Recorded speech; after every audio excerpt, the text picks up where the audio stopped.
우리 나오미 회원들 너무 수고하신 것 같아요. 우리 다시 한번 또 박수 쳐드릴까요?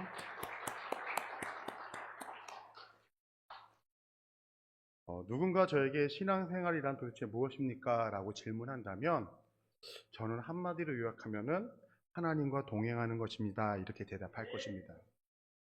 만약 하나님과의 동행함이 없다면 신앙생활은 그냥 도덕적인 삶으로 끝나버리고 말 것입니다. 도덕적인 삶도 필요하고 중요하지만 신앙생활이라는 것은요, 도덕 이상의 초월적인 것이 있습니다. 그런 의미에서 이 에녹이라는 사람이 우리에게 굉장히 중요한 의미가 됩니다. 에녹을 통하여 어떻게 사는 것이 하나님과 동행하는 것일까 하는 것을 배울 수가 있습니다. 오늘 말씀은 동행의 계기가 무엇인지를 보여주고 있고요.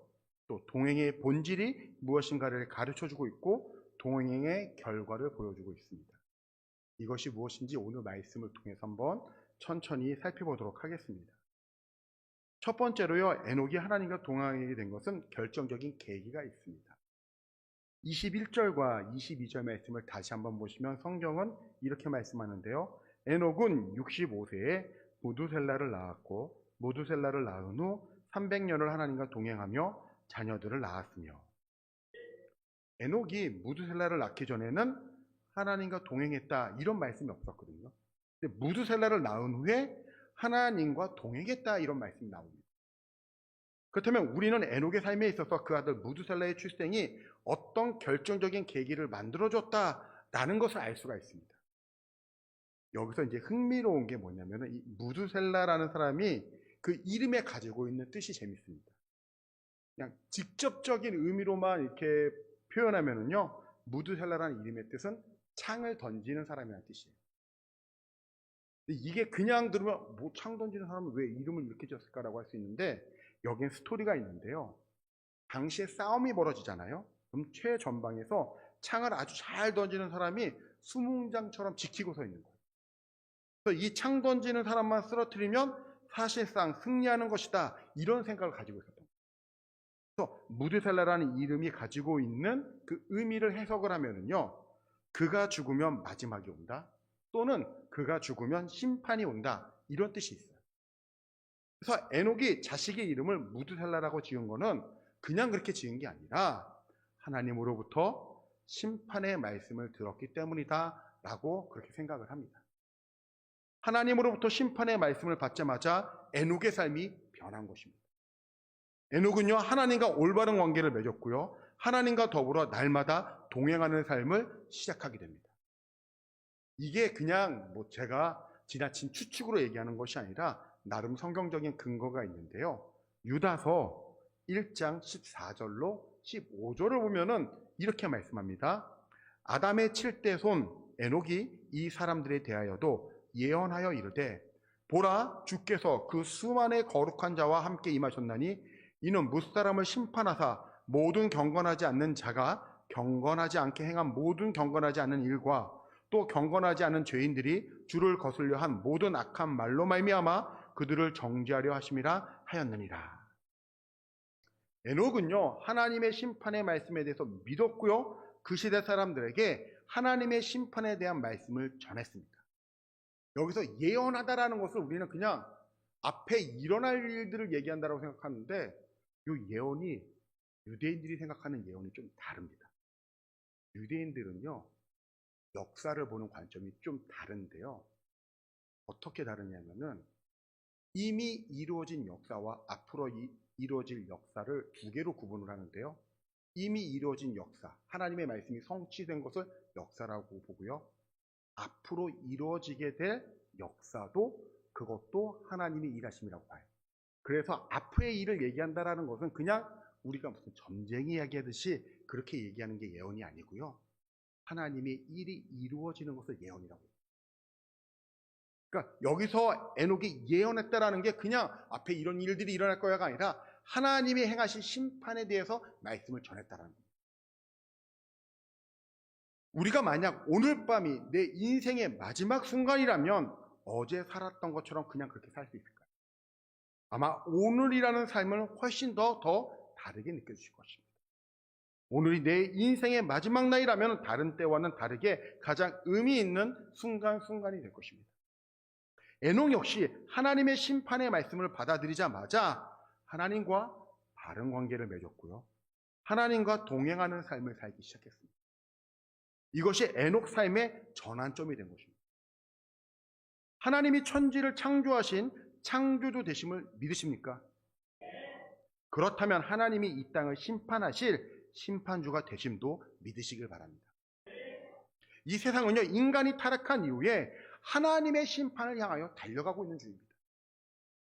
하나님의 백성인 우리에게 남은 삶은 그러니까 분명한 거예요. 에녹과 같이 하나님과 동행하는 삶을 사는 것입니다. 이 시간 하나님과 동행하는 삶을 사시는 헌신 예배로 나오신 우리 나오미 회원들과 또 동함의 모든 성도님들 되시길 주님의 이름으로 축복합니다. 두 번째로요, 동행하는 삶의 본질은 한마디로 믿음입니다. 히브리서 11장 5절은 에녹에 대해서 이렇게 말합니다.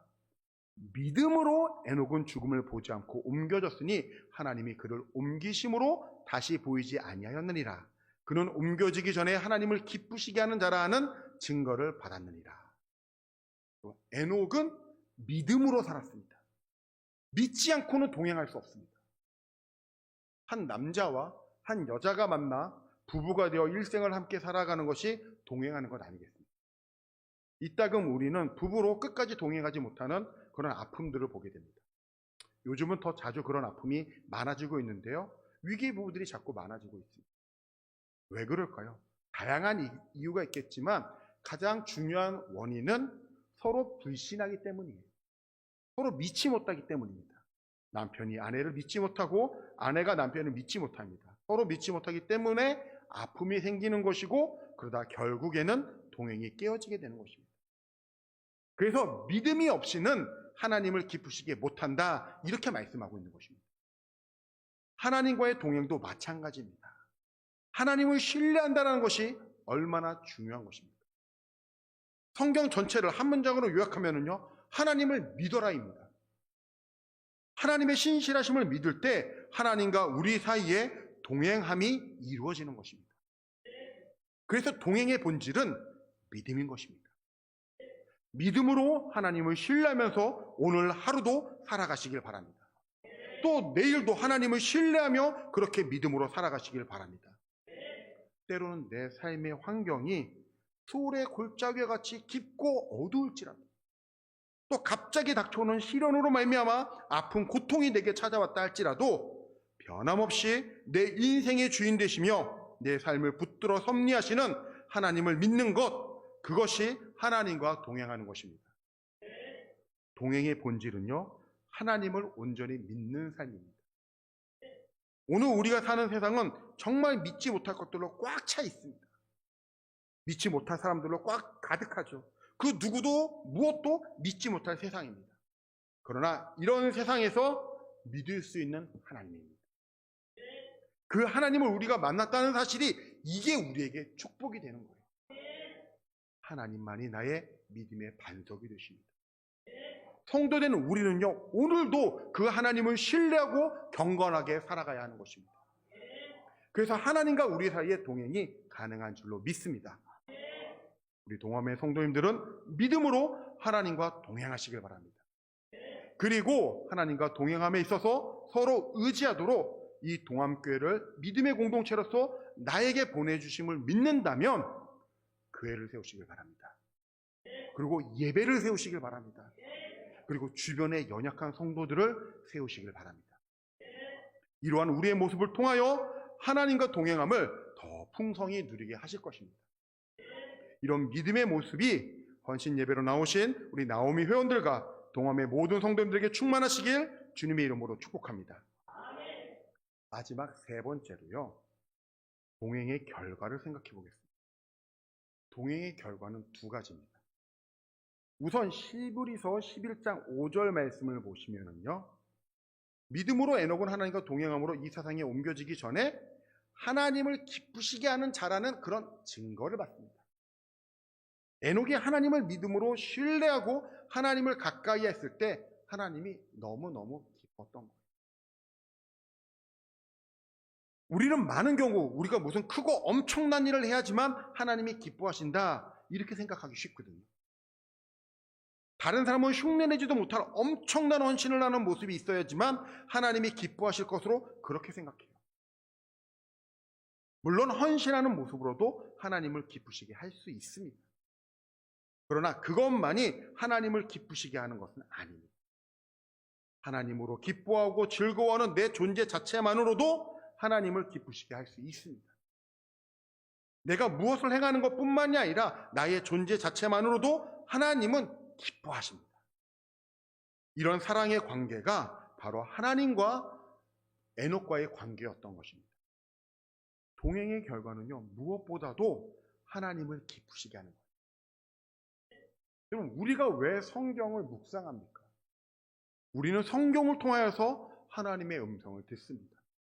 하나님이 내게 들려주시는 말씀을 들으며 또 기도하면서 내 마음의 생각들을 하나님 앞에 털어놓습니다. 하나님 앞에 나의 사랑을 고백하고 나를 향한 하나님의 변함없는 사랑을 확인하는 것입니다. 그때 하나님이 나를 기뻐하신다는 것을요, 우리가 느낄 수가 있습니다. 당시 에녹을 너무 잘 아는 사람들이 있었다면 히브리서 말씀처럼 하나님을 기쁘시게 했던 에녹, 이렇게 불렀을 거예요. 우리 동암의 모든 성도님들도 하나님을 기쁘시게 하는 사람이 되시길 주님의 이름으로 축복합니다. 에녹이 하나님과 동행하면서 남겼던 삶의 중요한 도전 가운데 또 다른 하나는 뭐냐면요, 에녹은 하나님과 동행하는 동안에 하나님의 사랑과 심판을 변함없이 증언했다라는 것입니다.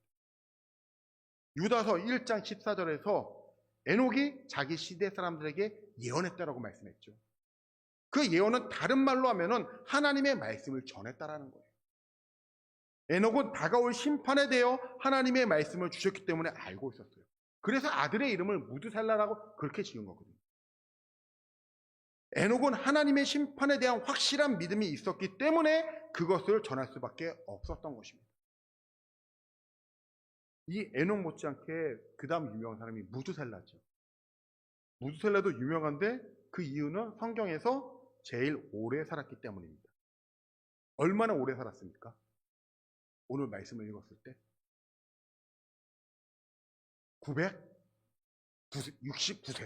969세로 살았습니다. 자, 지금부터 이제 더하기 빼기 할 거예요. 잘 쫓아와 보세요. 에녹이 무드셀라를 낳고 무드셀라가 라멕이라는 사람을 낳고요. 그 다음에 라멕이 또 자녀를 낳았습니다. 라멕의 아들이 누구였죠? 이거 오늘 우리가 읽은 사람 중에 제일 유명한 사람입니다. 아, 그렇죠. 노아입니다. 그러면 노아는 무드셀라의 뭐가 되죠? 손자가 되죠. 제가 너무 어려운 걸 여쭤봤나요? 무드셀라가 라멕을 낳고 라멕이 노아를 낳았으니까 무드셀라의 손자가 노아가 되는 거죠. 잘 쫓아오고 계시죠? 너무 식사를 맛있게 해서 졸려셔서 이게 무슨 말인지 못 알아듣는 건 아니시죠? 자, 무드셀라는요 187세에 라멕을 낳았고요, 라멕은 182세에 노아를 낳았습니다. 그러면 노아가 태어났을 때 무드셀라의 나이는 몇 살일까요? 187과 182를 더하면 네, 몇이요? 4살. 다행입니다. 문과만 있는 건 아니었습니다. 369죠. 예, 여기까지 잘 쫓아오고 계시죠? 자, 그런데 무드셀라가 아까 몇 살까지 살았다고 얘기했죠? 969세요. 자, 그러면 노아가 태어났을 때 무드셀라는 앞으로 몇 살을 더 살아야지 969살까지 삽니까? 969에서 빼기 369를 하면 됩니다. 600이요. 아, 610세 아니에요. 아, 권사님 저랑 같은 문과예요. 969 빼기 369는 600년입니다. 아, 몰라도 괜찮아요. 이거 모른다고 저기 천국 가는데 아무런 문제는 없어요. 자, 600년을, 그러니까 노아가 태어났을 때 600년을 더 살아야지 무드셀라가 죽는 거예요. 여기까지 이해되셨죠, 이제? 자, 이제 하나만 더 찾아보시면 돼요. 창세기 7장 11절과 12절을 한번 보시겠습니다. 이렇게 얘기합니다. 노아가 600세 되던 해 둘째 달 곧 그 달 11의 날이라. 그날에 큰 기품의 샘들이 터지며 하늘의 창문들이 열려 40주야를 비가 땅에 쏟아졌더라. 노아가 600세 되던 해에 무두셀라는 969세였어요. 무두셀라가 969세로 세상을 떠나던 해에 홍수로 심판을 하던 때가 되는 거예요. 그러니까 서두에 아까 제가 말씀드렸죠. 무두셀라라는 이름의 그 의미하는 뜻이 뭐라고 말씀드렸죠? 그가 죽으면 심판이 온다. 그러니까 무두셀라라는 사람은 우리 그냥 장수한 사람으로 생각만 하잖아요. 근데 그냥 오래 산 것이 아니다라는 거예요. 무두셀라의 긴 수명은요, 그 시대를 향한 하나님의 오래 참으심이 뭔지를 보여줍니다. 베드로후서 3장 9절에 이렇게 말씀합니다. 주의 약속은 어떤 이들이 더디다고 생각하는 것 같이 더딘 것이 아니라 오직 주께서는 너희들에 대하여 오래 참으사 아무도 멸망하지 아니하고 다 회개에 이르기를 원하시느니라. 무두셀라의 수명을 연장시키시면서까지 오래 참으시던 하나님은요, 오늘 이 시대에도 여전히 심판의 날을 작정해 놓고 오래 참고 계십니다. 그리고 사람들이 속히 죄를 회개하고 하나님 앞에 돌아오도록 기다리고 계신 것입니다. 에녹이 아들 무두셀라의 존재는 이 하나님의 기다림과 오래 참음과 그 사랑을 상징하는 거예요. 에녹은 무두셀라를 양육하면서 동시에 하나님의 사랑을 전했고요, 다가올 심판을 전했습니다. 그리고 무두셀라의 생명을 연장시키면서까지 기다리시는 하나님의 사랑에 대해서 전했을 것입니다. 성도인 우리가 하나님과 더불어 날마다 동행하면서 하나님의 기쁨이 되는 존재가 되는 것, 이거 못지않게 중요한 것은요, 죄로 말미암아 다가올 하나님의 심판과 심판을 작정하고도 죄인을 사랑하시는 하나님의 오래 참으시는 사랑을 증거하면서 살아가는 삶일 것입니다.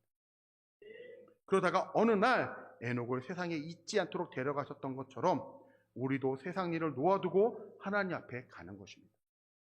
이것이 우리가 하나님과 더불어 동행하는 믿음의 삶입니다. 에녹과 같이 하나님과 동행하는 삶을 사시는 우리 동함의 모든 성도님들 되시길 주님의 이름으로 축복합니다. 특별히 오늘 우리 나오미 회원들에게 말씀드리고 싶은 거는요, 어떤 나이 드시는 게 좋진 않으시잖아요. 그렇죠? 오늘 할 수 있었던 게 갑자기 내일도 안 될 수도 있고, 또 내가 쉽게 하던 일들이 이제 그렇게 쉬워지지 않는다라는 것, 나이 든다는 것이 결코 다들 반갑지만은 않을 거예요. 지난주에 이제 제가 머리를 올리니까 여러분들이 되게 인물 난다고 칭찬을 많이 해주셨거든요. 근데 제가 자주 못 올리는 이유가 있습니다. 저도 나이가 들다 보니까 이제 머리가 빠지기 시작합니다. 그렇게 한번 올리고 나면은 머리가 너무 많이 빠져요. 나오미 회원님들 주름이 깊어지는 것만큼 또 늘어나는 흰머리만큼이나 하나님의 깊은 사랑과 오래 참음의 성품이 더욱더 드러나게 되시길 주님의 이름으로 축복합니다.